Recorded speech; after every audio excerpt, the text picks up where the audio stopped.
Hello, and welcome to In the Court of the Wenton Knave. As promised, the Vrooom Session CD. I'm going to talk about the double trio first. What is the double trio? This is a new lineup of the band. Originally planned to be without Bill Bruford, although originally planned to be with David Sylvian, actually. I think it was Jerry Marotta, is that his name, and Pat Mastelotto. I think that was the plan, those two, as the dual drumming thing. It came to Fripp whilst driving past the shops in somewhere, something like that. Technically, Pat Mastelotto is the only new guy because Trey Gunn has been playing on Sylvian Fripp and also involved with Guitar Craft before that as well. So he's a strong presence from here on in, and it's interesting, during the double trio period, often you can't hear him, or often you can hear him and you don't realise you can hear him. There's a lot of that going on. He doesn't really consider it bass playing, what he's doing. You've got Tony Levin, Trey Gunn there, you've got Pat Mastelotto, Bill Bruford there, Adrian Belew the front man, and you've got Fripp in the middle of the two drummers. Why they put Fripp in the middle of the two drummers is interesting, because it means they can't really, it'd be harder for them to see each other, to interact. That's an interesting thing. And the question is, what do you do with all of that? All of that particular configuration? And the answer is you make a row, basically. You make a row. And Fripp did say, what can a guitarist do between these two drummers? And he said, well, the answer is not much, because it's all being done. Double trio, the double trio, it's lumbering, it's unwieldy. Crimson wouldn't really be tight again until the projects, really. And a lot of the projects obviously isn't very tight either. But some of the best shows ever in the history of Krim are from 95-96, which we'll get to, obviously.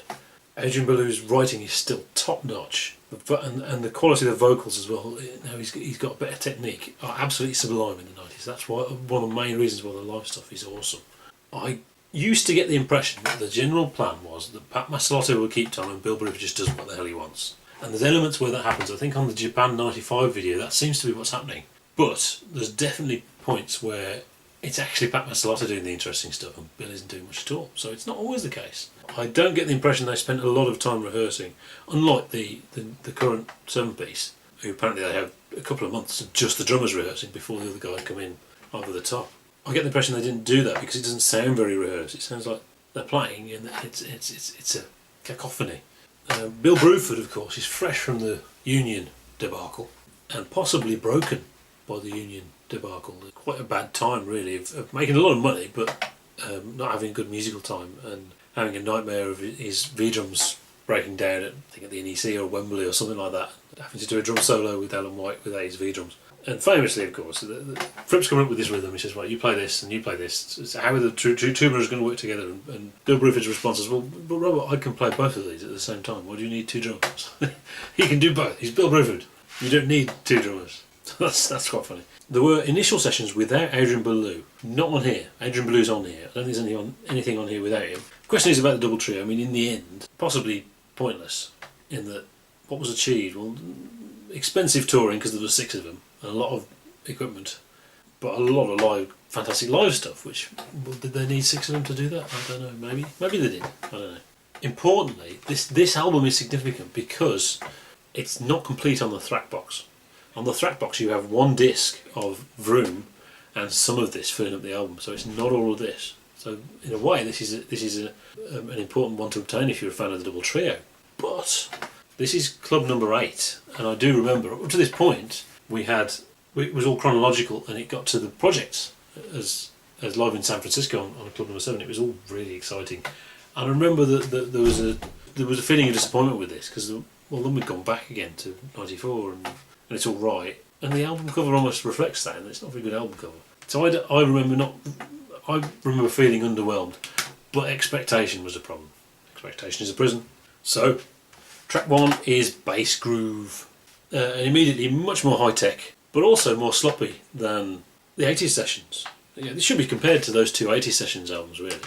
And really not different, though. It's here where you hear the 80s-ness is still there, and you can see how it had been moved aside for the bludgeoning, heavier 90s stuff.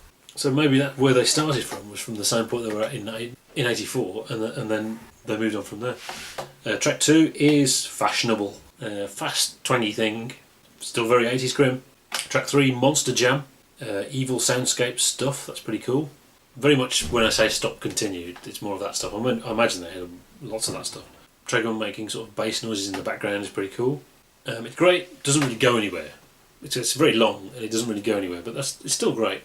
Maybe that's the limitations of the double trio in that they really couldn't go around stuff like the 70s band could, because there's just too many of them, all plodding away, making a noise, And the 7-piece, of course, don't really improvise, really. There's lots of jamming, but they don't really improvise. Is it possible with so many band members, But yeah, so this is great because it just goes more and more mental. And you get to the point, and I think it's actually Pat Mastelotto that was really driving it. I don't think I realised that at the time.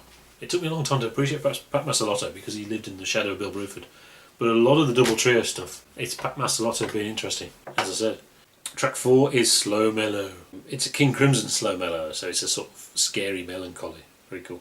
Track 5 is Krim with a K, which is actually I Remember How to Forget from Op Zop Tuwa. So it's a Belew riff which wasn't used, so he stuck it on his album. Track 6 is Funky Jam. I think distant relative of Elephant Talk, but it's an Adrian Belew driving rhythm, so it's the rhythm guitar doing it rather than the stick. A lot of 80s-ness here, which has been discarded. Track 7 is Bill and Tony, Waiting Man type stuff. Track 8 is No Questions Asked. Slow, dirty thing, actually the early stages of Sex, Sleep, Eat, Drink, Dream. Track 9 is Adrian's Clouds. Is that Adrian Belew doing soundscapes? I think it might be. If it's called Adrian's Clouds, Track 10, very familiar 80s Krim again, Calliope, but really good. I like that one.